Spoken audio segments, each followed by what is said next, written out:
wabarakatuh. Halo pemirsa, selamat datang di channel Unida Malang. Dalam program Bincang Santai seputar ilmu pengetahuan dan isu-isu terkini.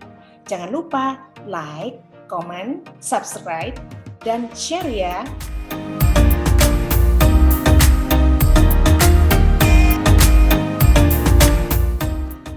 Bersama kami telah hadir narasumber yang berkompeten di bidangnya. Beliau adalah seorang guru besar bidang hukum di Universitas Wisnuwardana Malang, anggota Dewan Riset Daerah Kabupaten Malang, dan seorang penulis buku di bidang hukum yang telah menghasilkan banyak buku-buku hukum yang telah diterbitkan secara nasional dan ber-ISBN. Beliau adalah Bapak Profesor Dr. Haji Widodo, Sarjana Hukum, Magister Hukum.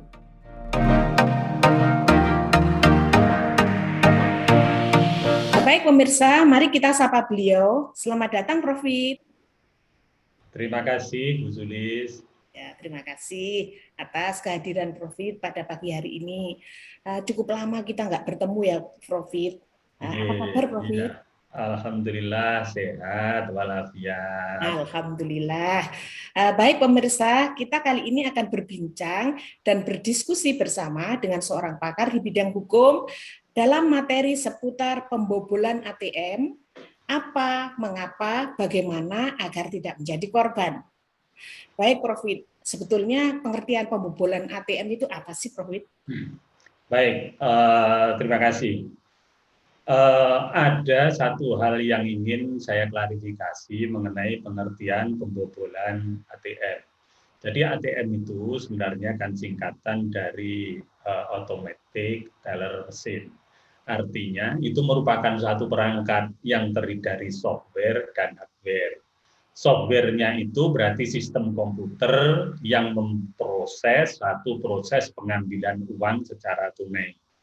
Sedangkan hardware-nya itu mulai dari kotak uang, kemudian monitor, kemudian juga papan tombol, kemudian juga pembaca chip. Nah, ketika kita bicara mengenai pembobolan, maka kalau pembobolan itu sebenarnya adalah menjadikan ATM itu bocor. Nah, ATM itu pengertiannya ada mesin ATM, ada kartu ATM. Nah, kalau yang dilakukan itu adalah membobol kartu ATM untuk mengeluarkan uang dengan menggunakan teknologi informasi, maka itu termasuk cybercrime, termasuk di dalam kejahatan teknologi informasi. Tapi kalau bobol ruang ATM untuk mengambil kotaknya uang, itu masuk dalam pengertian pembobolan ATM, tetapi adalah pembobolan mesin ATM. Dengan demikian, yang masuk dalam konteks hukum pidana bidang teknologi informasi ini adalah pembobolan kartu ATM untuk mencuri uang milik nasabah. Jadi itu pengertiannya, Mbak. Oh, begitu ya, Prof. Ya. Jadi memang kita itu banyak ya, hampir kita semua memiliki kartu ATM, tetapi tidak mengerti ya, belum mengerti apa itu maknanya, apakah itu yang disebut pembobolan ATM. Asalkan uang kita hilang, ya sudah dicuri gitu aja. Belum tahu sebetulnya dari sisi hukum itu seperti apa. Nah, sebenarnya bagaimana gambaran jumlah dan kasus dan korban untuk pembobolan ATM ini, Prof? Ya, jadi ketika kita bicara mengenai gambaran dari kasus itu, sebenarnya pembobolan kartu ATM itu diawali dari di negara-negara maju ya. Kemudian masuk ke Indonesia. Ketika masuk di Indonesia, itu jumlahnya sangat besar, kerugiannya sangat besar. Baik itu kerugian yang yang diderita oleh nasabah maupun diderita oleh bank itu. Jadi pada tahun 2021, tahun 2022 seperti sekarang ini makin banyak yang dilakukan oleh mereka sebagai pelaku kejahatan. Karena apa? Karena sekarang ini kan banyak orang yang melakukan transaksi itu sudah cashless ya. Jadi tidak menggunakan uang tunai, tetapi menggunakan ATM. Nah, ketika banyak menggunakan ATM, maka berpotensi terjadi satu kasus-kasus yang biasa disebut oleh masyarakat itu skimming ya. Jadi skimming itu sebenarnya adalah salah satu cara untuk melakukan satu pembobolan kartu ATM. Sekali lagi, bukan pembobolan mesin ATM. Karena kalau pembobolan mesin ATM itu masuk tindak pidana konvensional. Ancaman pidananya 7 tahun berdasarkan KUHP 363, atau kalau melakukan perusakan kunci itu 365. Jadi itu konvensional. Tetapi kalau menggunakan skimmer, skimmer itu alatnya ya, yang biasanya itu ditempel di dalam mesin ATM, kemudian untuk melakukan satu perekaman. Setelah direkam, kemudian si pelaku itu membuat satu cloning kartu ATM. Jadi digandakan. Ketika sudah digandakan, kemudian digunakan untuk melakukan transaksi oleh penjahat, baik itu transfer maupun tarik tunai. Jadi gambarannya kalau di Indonesia makin hari ini makin banyak korbannya, banyak pelakunya, dan jumlahnya juga sampai ratusan miliar kalau dikumpulkan. Jadi hampir setiap hampir setiap perbankan itu ada kasusnya. Jadi gitu, Bu Sulis. Oh begitu ya. Terus kira-kira bagaimana modusnya, Prof, untuk kasus-kasus kejahatan skimming gini? Ya, jadi modusnya begini, pelaku itu ya masuk ke dalam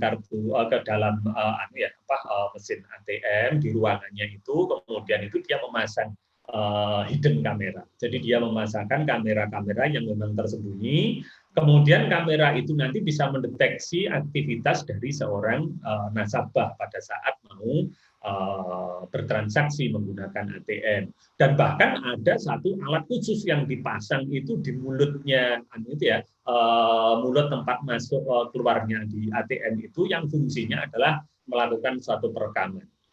Nah, ketika hasil rekaman itu nanti akan bisa terdeteksi PIN-nya berapa, kemudian nomor kartu ATM-nya itu berapa, kemudian kodenya itu bagaimana. Karena apa? Karena alat itu dapat mendeteksi, dapat merekam semua data yang ada di dalam kartu ATM. Nah, kemudian data itu dikirim ke komplotannya dia, kemudian komplotan dia itu kemudian membuat kartu baru, yang kartu baru itu bisa digunakan untuk mengambil uang sesuka hatinya. Nah, kemudian teknisnya itu begini. Jadi agar lebih mudah, ternyata mereka itu melakukan transaksi itu di tanggal yang berbeda, tapi waktunya itu mepet. Jadi contohnya begini. Pada jam 23:50, maka dia melakukan satu transfer. Kalau ATM-nya itu misalnya Gold, kan bisa transfer sekitar 50 juta, gitu kan ya. Nah, kemudian kalau Platinum lebih dari itu, kalau yang Silver itu kan cuma 10 juta misalkan. Nah, ketika sudah melakukan transfer, kemudian itu kan berganti tanggal. Kalau sudah 00 kan berganti tanggal, maka dia melakukan transfer lagi. Atau bahkan dia bisa ngambil lagi, sehingga dalam jangka waktu yang tidak lebih dari 20 menit itu sudah 2 tanggal, dia dapatnya lebih banyak untuk lakukan itu. Jadi itulah salah satu modus yang dilakukan oleh pelaku skimming.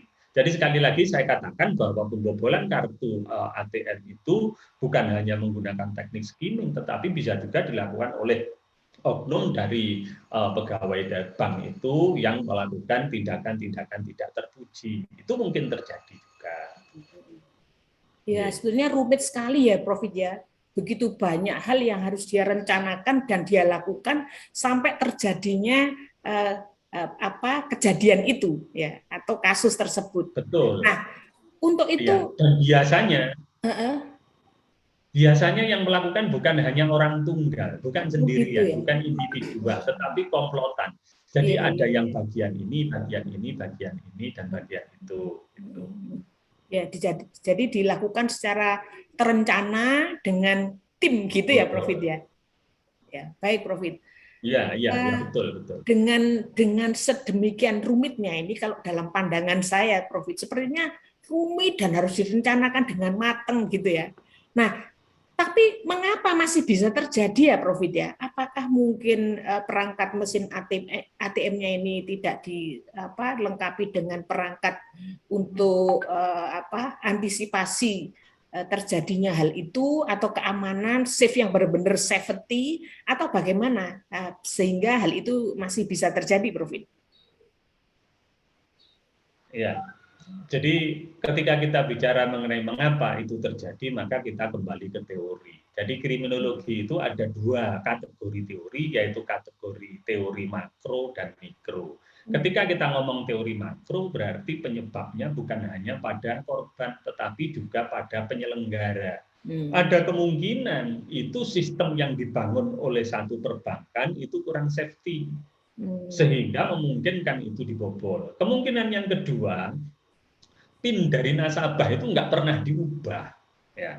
Ketika PIN itu tidak pernah diubah, maka memungkinkan orang melakukan satu skimming itu. Sehingga dengan demikian maka banyak faktor lah, termasuk juga kontrol yang kurang dilakukan oleh security atau oleh pihak-pihak tertentu, baik itu terhadap sistemnya maupun terhadap anjungan tunai mandirinya itu, ATM itu. Kan orang Indonesia itu menerjemahkan dan hebat, yang namanya ATM itu kalau di Indonesia disebut dengan anjungan tunai mandiri. Nah, kalau dalam bahasa Inggris itu adalah berkaitan dengan teller mesin. Jadi automated teller mesin. Jadi teller mesin yang otomatis diterjemahkan di Indonesia jadi ATM. Kok ketepaan ya cocok itu ya. ATM gitu kan ya. Jadi sistemnya itu yang kurang kuat, itu yang jelas itu adalah pada persoalan sistem. Tapi kita juga tidak bisa menyalahkan bank melulu, tetapi juga mungkin nasabahnya yang salah karena lama tidak melakukan satu update. Ya. Oh, jadi ya bisa jadi ini memang kesalahan dari sistem itu sendiri yang kurang safe mungkin atau bagaimana, tetapi tidak kalah pentingnya juga ya Prof. Kita selaku nasabah ini mengantisipasi terjadinya skimming itu dengan cara sering mengganti atau mengupdate PIN-nya, begitu ya Prof. ya?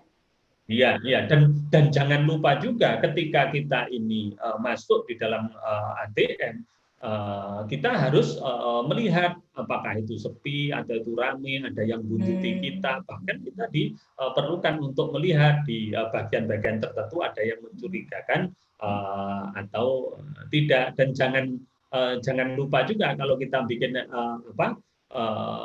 PIN itu jangan menggunakan nomor HP kita, menggunakan menggunakan tanggal lahir kita, kemudian tanggal pernikahan kita, kemudian angka yang gampang ditebak. Kan ada yang menggunakan angka 1, 2, 3, 4, 5, nah misalnya seperti itu. Terlalu mudah untuk kita.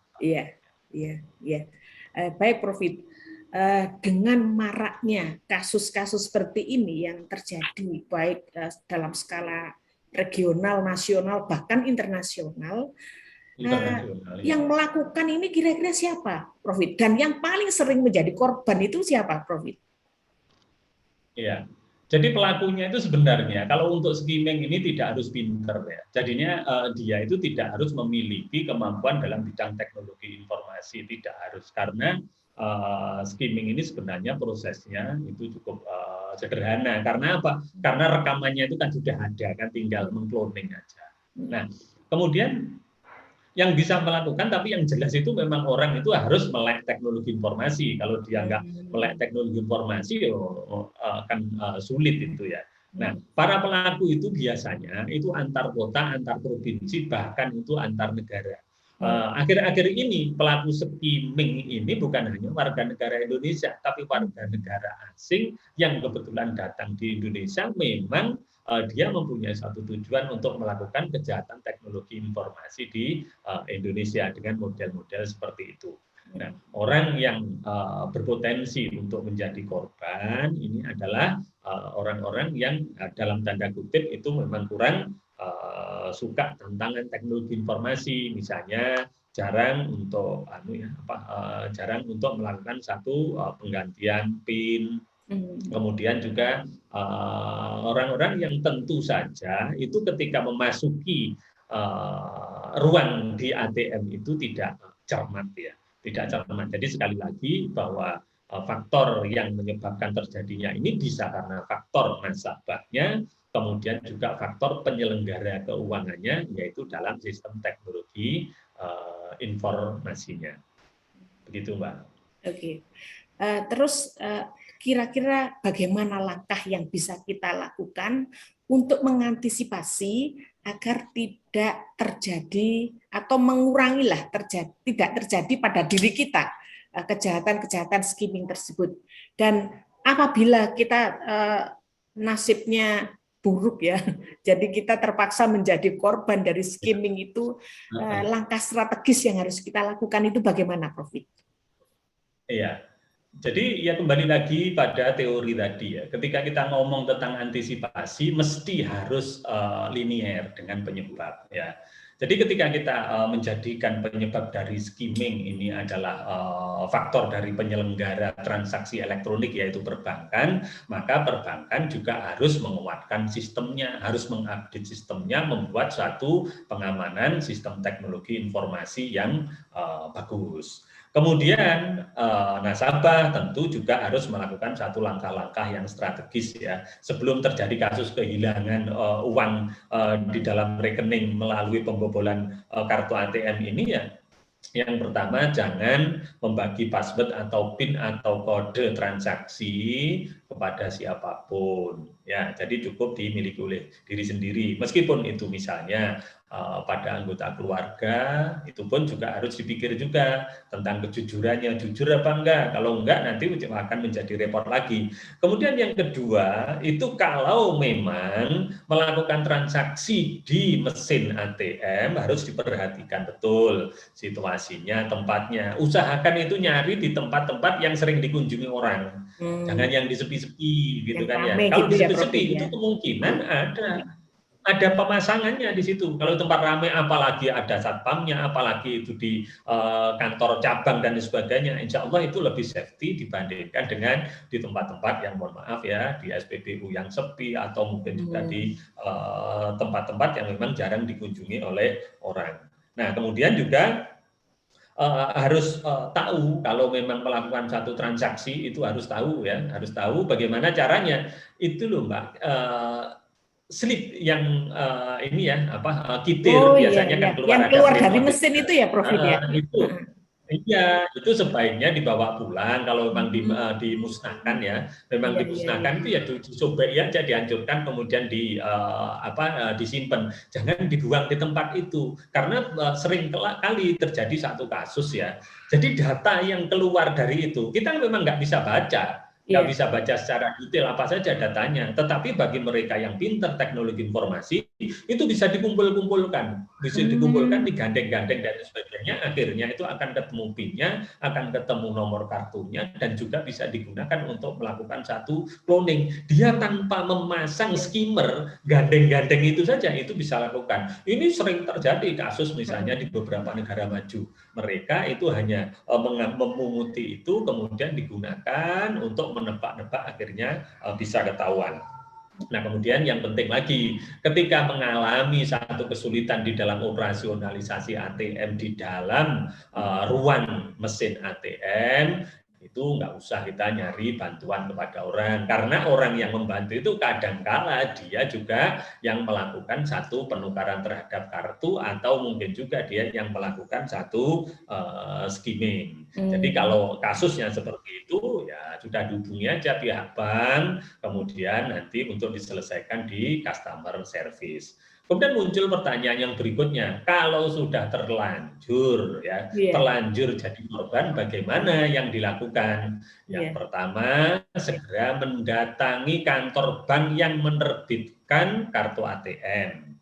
Ya, jadi datang ke situ untuk melaporkan bahwa ada kasus yang mencurigakan. Tentu kita harus bisa menjelaskan kronologinya. Makanya sering-seringlah kalau kita menggunakan kartu ATM itu sering ngecek ke ATM, apalagi kita menggunakan m-banking ya, transaksinya itu kemudian disampaikan datang ke customer service, jelaskan itu. Nanti oleh customer service itu akan dijelaskan, misalnya satu diminta untuk membuat satu laporan kehilangan dari kepolisian. Sekali lagi, membuat laporan kehilangan bukan laporan kasus ya, beda ya dari hukum. Laporan kehilangan. Nah, kemudian laporan kehilangan. Kalau sudah dapat laporan kehilangan, kemudian biasanya diminta surat keterangan dari RT RW yang membuktikan bahwa orang itu adalah betul orang itu. Nah, kemudian datang di situ akan diberikan satu banyak formulir ya. Dari formulir kemudian pihak bank akan melakukan satu investigasi. Ketika melakukan satu investigasi, kemudian akan mencocokkan apakah betul memang ada transaksi mencurigakan. Ketika memang itu betul ada transaksi mencurigakan, uang yang hilang karena kesalahan sistem, sekali lagi ya, uang yang hilang karena kesalahan sistem karena terjadi kasus skimming, maka uang akan dikembalikan oleh pihak bank. Karena itu sesuai dengan Undang-Undang Perlindungan Konsumen, bahwa konsumen itu memang berhak untuk mendapatkan ganti kerugian dan pengembalian ketika terjadi satu kasus yang disebabkan bukan oleh nasabah. Tetapi kalau karena penipuan ya, keliru nombol, karena penipuan, karena kartu ditukar orang dan sebagainya, itu nggak akan ditukar oleh pihak bank. Karena apa? Ini dianggap bahwa yang salah adalah nasabah. Nah, kemudian perlu waktu sekitar 20 hari untuk menunggu apakah betul bahwa transaksi yang mencurigakan itu disebabkan oleh skimming atau oleh kelalaian atau kesalahan dari nasabah. Jika itu nanti waktu penyelidikan oleh pihak bank itu belum selesai, maka dalam waktu 20 hari berikutnya itu nanti pasti ada kesimpulan apakah itu memang betul-betul korban skimming atau bukan. Ya, kalau itu bukan korban skimming, apalagi itu adalah kebohongan dari nasabah, ngambil sendiri, lapor sendiri, maka nasabah itu akan diwajibkan membayar uang pengganti biaya investigasi dari pihak bank itu. Per titik itu biasanya sekitar 100.000. Artinya per titik itu titik untuk menginvestigasi apakah biometriknya ya, biometrik yang ada di CCTV dengan biometrik dari nasabah itu sama apa enggak. Kalau itu memang sama berarti ya itu ngawur gitu kan ya. Artinya nggak mungkin ditukar oleh pihak bank. Tapi kalau ternyata itu berbeda maka akan ditukar. Lah yang ngawur itu tadi karena memang ngambil sendiri, lapor sendiri, maka dia diwajibkan untuk membayar biaya-biaya itu. Nah, biaya-biaya itu diwajibkan, dibebankan, dan itu tanda tangan dulu kesanggupan untuk lakukan itu.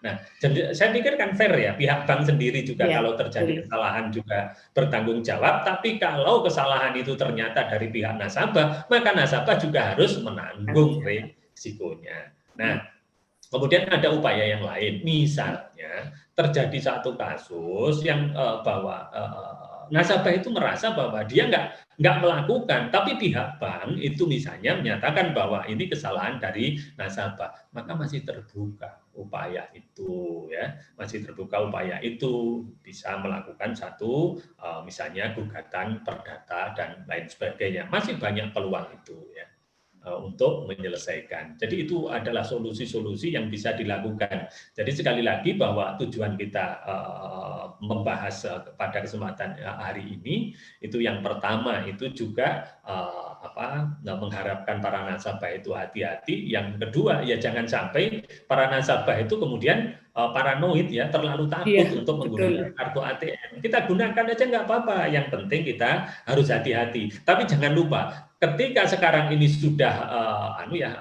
banyak transaksi yang cardless ya, tidak menggunakan kartu lagi ya, jadi ada aplikasi ini itu lakukan itu lebih safety dibandingkan dengan kita menggunakan kartu ATM dan sebagainya.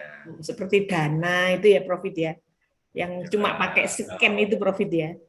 Iya, banyak sekali sekarang ini, dan bahkan kita transfer itu antar bank pun sekarang difasilitasi oleh penyelenggara aplikasi itu, kita nggak kena biaya. Biasanya kan kalau antar bank 6.500 misalnya ya, Iya, iya. itu nggak sama sekali. Jadi kita nggak ada potongan sama sekali menggunakan fasilitas-fasilitas itu, dan itu diawasi oleh OJK. Jadi ketika kita ini sekarang sudah cashless, ada yang lebih baru lagi, yaitu cardless, tidak menggunakan kartu. Jadi tinggal gini-gini aja, dan itu banyak digunakan, dan itu lebih safety dibandingkan dengan kita menggunakan kartu.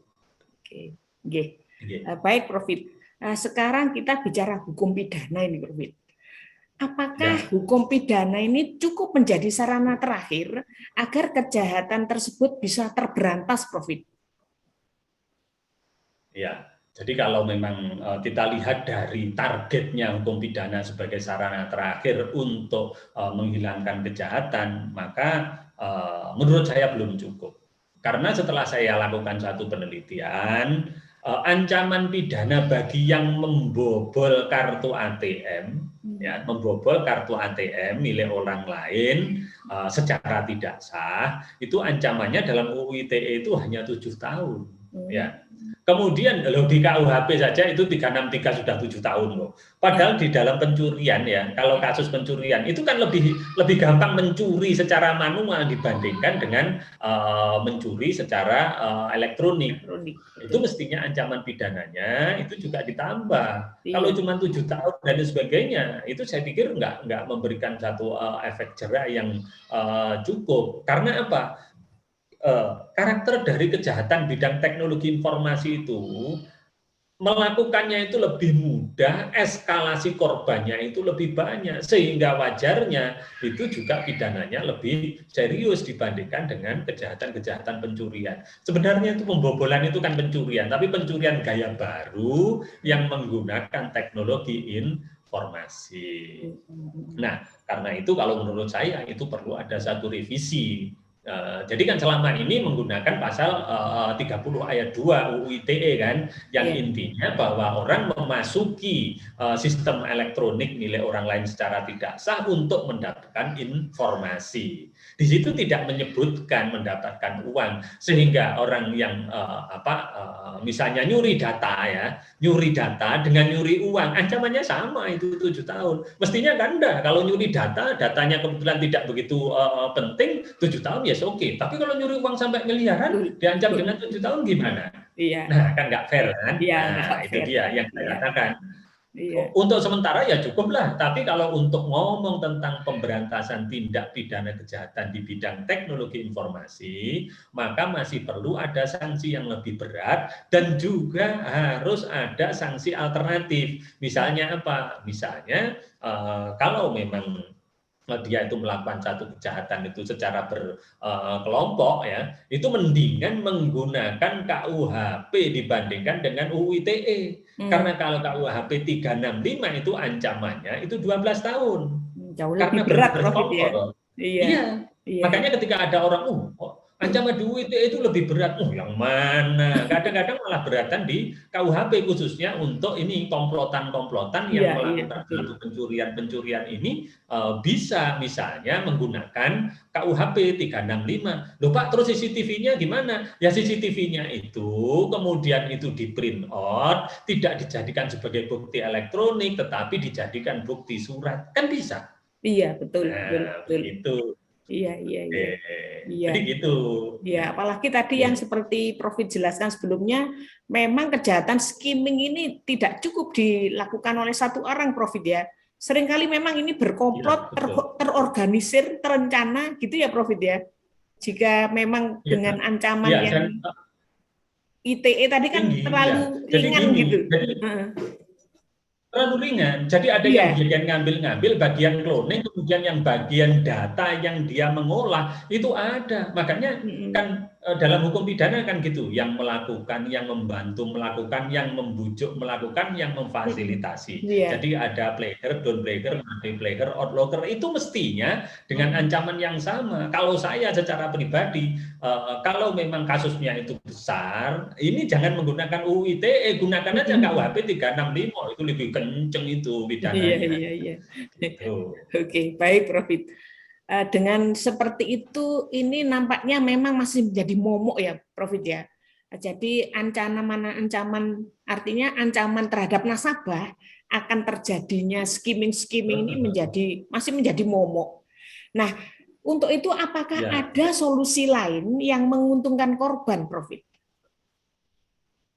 Ya, jadi solusi lain yang menguntungkan korban itu ketika memang sudah buntu ya, uangnya itu hilang. Kemudian itu jika dilakukan suatu investigasi dan pemeriksaan verifikasi ternyata itu tidak berhasil, maka peluangnya itu adalah melakukan satu gugatan perdata. Nah di situ melakukan satu gugatan perdata itu bank bisa disalahkan kalau memang itu terbukti dia bersalah. Jadi misalnya berkaitan dengan asas kehati-hatian, ya, asas kehati-hatian. Karena jika bank itu tidak berhati-hati di dalam mengelola satu sistem informasi, maka dia bisa disalahkan, ya, bisa disalahkan berdasarkan satu pemeriksaan putusan pengadilan dan bank itu harus mengganti uangnya itu. Nah, jadi misalnya saya ini lihat ada putusan Pengadilan Negeri Surabaya nomor 891 ya tahun 2010 gitu kan ya. Ini juga berkaitan dengan persoalan-persoalan uang yang hilang di dalam tabungan. Akhirnya itu ya harus ada ada kewajiban dari penyelenggara keuangan itu untuk mengembalikan. Itu adalah solusinya. Nah, kemudian apabila kita ingin mencari satu solusi yang lebih bagus, caranya bagaimana? Ya nyari bank yang untuk nabung itu yang memang yang bonafit, gitu kan ya. Bank-bank yang memang bonafit. Kemudian juga jangan lupa kita harus menjaga diri, ATM kita juga dirawat. Kemudian itu kartunya itu juga PIN-PIN-nya sering diubah. Kemudian juga hafalkan nomor belakang kartu itu, karena seringkali kartu itu sama seperti beberapa kasus itu ditukar orang itu ya. Jadi ada ganjel ya, ajang ganjal. Jadi ada modus lagi ini Mbak. Ini nggak ngomong teknologi informasi, tapi ngomong tentang mengganjal kartu ATM. Kartu ATM itu diganjal oleh pihak tertentu sehingga kalau ada nasabah datang ini kemudian nggak bisa. Lah ada orang yang pura-pura bantu. Ketika dia pura-pura bantu itu kemudian kan kartunya kan sama. Kemudian ditukar, ya. Padahal nomornya beda. Lah sambil dia ini terus menunjukkan, coba itu coba PIN-nya silakan dimasukkan. Ketika dia masukkan itu sudah diingat-ingat, kan itu cuma 6 aja rata-rata kan ya. Nah ketika itu kartunya kan sudah dibawa dia, lah itu dihabiskan. Bahkan ada teknik-teknik untuk mencuri uang di ATM itu tidak menggunakan teknologi informasi tapi konvensional. Ketika uang itu sudah ditombol kemudian keluar ya, kemudian keluar, itu listriknya dimatikan itu. Ketika listriknya dimatikan, maka uangnya itu akhirnya diambil secara paksa oleh pelaku, maka itu tidak terdebit secara otomatis di kartunya. Bahkan itu ada didorong ya. Jadi itu bisa uangnya itu mau keluar itu didorong, ditekan agar tidak keluar. Harapannya peralatan itu nggak bisa baca kalau uangnya itu diambil sehingga uangnya nggak jadi berkurang. Biasanya modus ini dilakukan oleh orang dengan kartunya sendiri.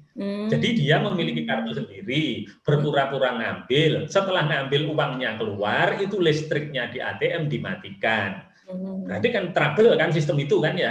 Ketika trouble tidak bisa mendebet uang itu dapat, tapi akhirnya nggak terdebet, kan lumayan. Atau mungkin ditekan dengan cara itu. Jadi ini sebenarnya pencurian ini nggak perlu orang pinter ini. Maksud saya pinter teknologi informasi nggak perlu, tetapi dia cuma cerdik saja untuk ngakali sistem. Dan ini masuk kategori KUHP, tidak masuk dalam kategori UU ITE. Itu Mbak. Jadi beragam sekali ya Prof ya, modus-modus yang dilakukan oleh para pencuri uang di ATM ini. Baik Prof, sebagai penutup ini, bagaimana saran Ya. Profit agar kejahatan-kejahatan tersebut bisa diberantas? Ya, jadi kalau menurut saya ada dua saran ya. Yang pertama adalah saran kepada penyelenggara keuangan ya, jasa keuangan yaitu kepada bank untuk selalu meningkatkan keamanan data, juga keamanan sistem, terlalu mengupdate dan juga memberikan satu perlindungan yang memadai ya. Kemudian yang kedua juga kepada nasabah harus berhati-hati. Kalau melakukan satu transaksi menggunakan kartu harus berhati-hati, apalagi kalau misalnya di pusat perbelanjaan itu kalau misalnya kartunya jangan diberikan kepada orang untuk gesek, kan gesek sendiri kan bisa. Kalau diberikan pada orang, khawatirnya itu ada oknum-oknum tertentu yang kemudian menukar atau mungkin menghafalkan dan sebagainya. Dan ketika kita ini misalnya memasukkan PIN, meskipun di kartu ATM di anjungan tunai mandiri itu biasanya sudah ada penutupnya gitu kan ya, itu lebih baik ditutup begini ya, agar agar lebih terdeteksi. Dan jangan lupa kalau menurut saya kalau ke ATM itu kita nggak pakai helm, kemudian juga nggak usah pakai pokoknya wajah kita biar kelihatan. Kenapa kok biar kelihatan? Ya biar kelihatan kalau kita memang yang ngambil gitu kan ya. Milik saya kita yang ngambil. Kalau ditutup-tutupi nanti akan jadi masalah. Nanti jangan-jangan ada keinginan-keinginan tertentu untuk melakukan sesuatu. Jadi pandang saja itu di di CCTV-nya itu untuk menunjukkan kalau memang itu yang lakukan kita dan ini milik kita. Sehingga suatu saat kalau ada orang mencurigakan, kan dari analisis, orang ini biasanya kalau ngambil itu pasti lihat, kok ini kok nggak lihat, kok dikeluai, kok ditutup, dan sebagainya. Nah, itu adalah untuk memudahkan dalam proses investigasi dalam perbankan. Jadi sekali lagi, karena ini kejahatan teknologi tinggi, maka antisipasinya juga harus menggunakan teknologi tinggi. Gitu. Oke, baik. Terima kasih Profit atas waktunya dan sharing ilmunya. Semoga ini bermanfaat dan memberikan pencerahan bagi kita semua, terutama bagi kita pemilik kartu-kartu ATM ini, Profit. Insya Allah. Demikian bincang-bincang santai kali ini. Semoga apa yang telah kita bahas memberikan manfaat yang besar kepada seluruh pemirsa channel YouTube Unida Malang.